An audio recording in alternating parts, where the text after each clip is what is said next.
one very serious implication of erroneous conclusions of the age of the Earth by evolutionists is seen in the uranium-lead method, which decays down to lead from UR-238.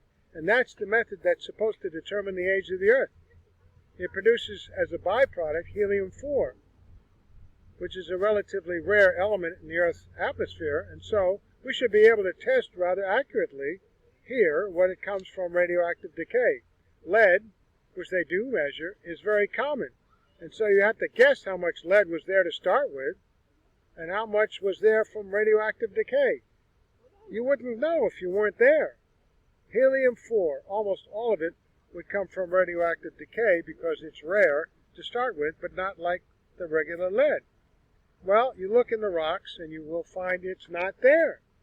Yet laboratory tests indicate that it should be contained in the latticework of the rocks for over 100 million years. But what is there would indicate that it's only for a few thousand years old.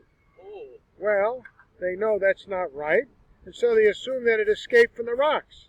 Lead runs out of the rocks. Well, it's just not in the rocks. It ought to be in the atmosphere.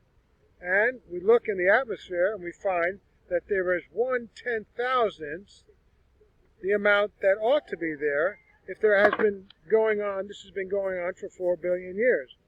Obviously, something's wrong. Yeah. You have yourself a great day. All right, see ya. If you measure how much is there, calculate how long it would take at the present rate to reach the present volume of helium-4, you come out with just a few thousandths of a years. Some would say less than 10, some would say a little more.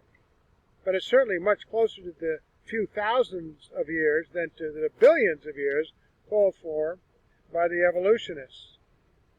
Dr. Patton, in his notes, says, studies of the helium method have shown that low ages based on helium obtained on common rock-forming minerals do not necessarily reflect diffusive loss of helium from the lattices of those minerals.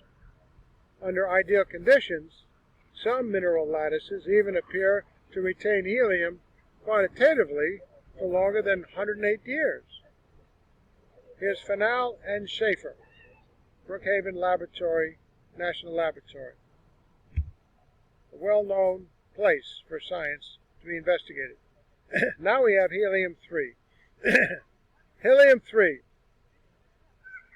prior to the flood, it is highly probable that the ratio of ordinary carbon to radiocarbon in the atmosphere was much higher than at present, mainly because of the global semi-tropical climate and the vast amounts of plant life found around the world. This effect would have been augmented by the smaller amount of carbon sustained in the ocean then than now, since the oceans were smaller and the land areas larger before the flood. And it is possible that it would be still further augmented by the shielding effect of the thermal canopy, which would have inhibited the formation of radiocarbon in the high atmosphere. All of these factors would have reduced the ratio of radiocarbon to ordinary carbon to a much smaller fraction than now obtains. Another possible effect of the canopy is very interesting. In addition to the formation of carbon-14 from nitrogen in the atmosphere by cosmic ray neutrons, these neutrons also react with deuterium, heavy hydrogen, the hydrogen isotope in heavy water, which would undoubtedly have been present in substantial amounts in such a canopy to form tritium, a still heavier isotope of hydrogen. Tritium is unstable and decays rapidly by beta decay to an isotope of helium, helium-3. But it turns out that there is too much helium-3 in the atmosphere to be accounted for by this process operating at present rates during geologic time. The Cosmic Ray Authority, CRORF, suggests the following solution of the problem. There are two factors which would tend to increase the amount of tritium. One of these is that the intensity of cosmic radiation, and hence the rate of production of neutrons, might have been higher at some time in the geologic past. The second possibility invoking action in the past assumes that at a time when the Earth was warmer, the atmosphere contained much more water vapor, and the process of generating tritium from deuterium might have been operating at a much higher rate than at present. Serge A. Korff, American Geophysical Union. Now, the canopy, I say the ice canopy, the frozen ice canopy, thus not only provides an explanation for the present excess of atmospheric helium-3, but also implies that the proportion of cosmic ray neutrons reacting with nitrogen to form radiocarbon would be smaller by the amount reacting thus with the hydrogen. This factor combines with the others mentioned to assure that the percent of radiocarbon in the carbon dioxide of the antediluvian atmosphere must have been much smaller than at present. Therefore, the radioactivity of living organisms ingesting this carbon dioxide would have been much smaller than that of organisms living at present. Now another point. Low salt content in the seas and rivers and lakes indicates a recent creation. It's even too low in the Dead Sea, when you consider their calculations and not what can be actually observed. Still another evidence of terrestrial youth. A young Earth was found in geochemical analyses of ocean waters and lakes and streams and whatever. The salts and other chemicals in the sea are being continually augmented through the process of land inundation and river transportation of the materials of erosion to the sea. Under the assumption that the ocean originally contained none of a specific element and that the rate of supply has always been the same as at present, neither assumption of course valid, it is possible to obtain a maximum age for the ocean, and therefore presumably of the Earth, on the basis of the measured quantities and rates existing today. Just get over in their camp and just use their numbers.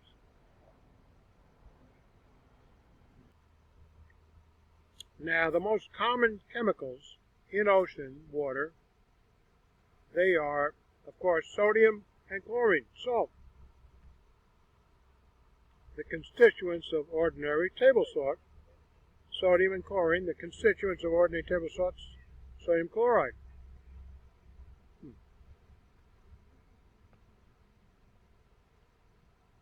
Sodium averages 10.8 and chlorine 19.6 parts per thousand in ocean water on the average.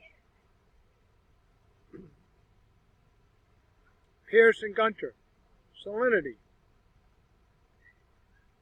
We're using their stuff, not trying to make up our own. That way, if you don't like what I say, that's your own camp. In average river water, these proportions are only 0.0085 and 0.0083, even less parts per thousand, respectively. Oceans constitute about 315 million cubic miles of water volume, and rivers about 50,000 cubic miles. Thank Sir Cyril S. Fox.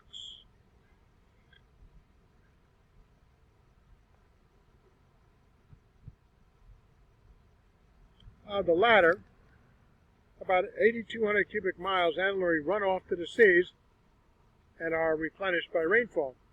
The maximum age of the ocean, as determined from its sodium content, is thus computed as these numbers, 10.8 to the 315,000, or about 50 million years. That's a long way off, a little too young. Even that's not young enough. The corresponding chlorine calculation yields about 90 million years. Both are obviously vastly less than 5 billion years, unless you do reverse math. Attempts to make direct estimates of the age of the ocean on the basis of its salt content meet with difficulty, obviously. Those based on the amount of sodium in the sea and present rate of erosion put the age at only about 50 million years, a figure that was at once accepted as the age of the Earth. This figure is only a fraction of that now attributed to the oldest sedimentary rocks, the formation of which depended upon the existence of oceans and continents. No water, no ocean. Harold Blum.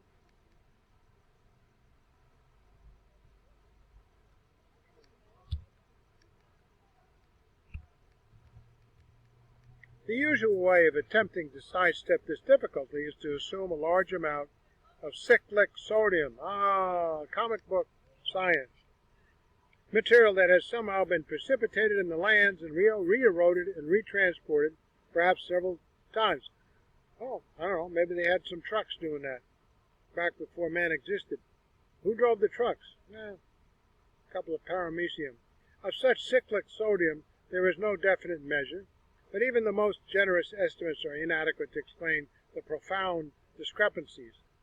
However, it is not thought that the total salt which has been carried into the oceans and has remained there, 1, 2 been cyclic, and 3 is in rock salt and salt water in the strata, can alter the estimate to much more than 200 million years, a long way from 5 billion. Sir Cyril S. Fox, in his work. Well, this appears to be the maximum figure that can possibly be allowed for the age of the ocean on the basis of its most important chemical constituent, but it should be obvious that this is impossible because impossibly high, because it involves the absurd assumption that the ocean contained no sodium to begin with. Modern marine biologists and oceanographers are, on the other hand, convinced that the salinity of the ocean has always been about as it is now. More comic book science. Other chemicals in the ocean give even shorter age estimates when calculated on a similar basis. See, for a more extended discussion on this subject, a booklet by D.J. Whitney, How Old is the Earth? Also, by the same author, The Face of the Deep. It seems reasonably certain that the salinity of the ocean has remained both quantitatively and qualitatively constant within quite narrow limits since the Cambrian, where all life is supposed to have shown itself up, or begun to show itself up, seems to show every form of matter, life rather, seems to be showing up in that first rock strata. Hutchinson, G. Evelyn Hutchinson, Future of Marine Paleoecology. Indeed, there is no reason to doubt that the ocean has great basins of salt water were already present in Precambrian times. C.S. Fox. They're making lots of assumptions. The net result of these considerations would seem to be, quite plainly, that the oceans of the world must be extremely youthful. Both paleobiological and geochemical considerations seem to require that the oceans have already been nearly as saline as at present, but that it is continually becoming more saline year by year. This process cannot have been going on for very long because there's not enough salt in the ocean there measured to warrant that.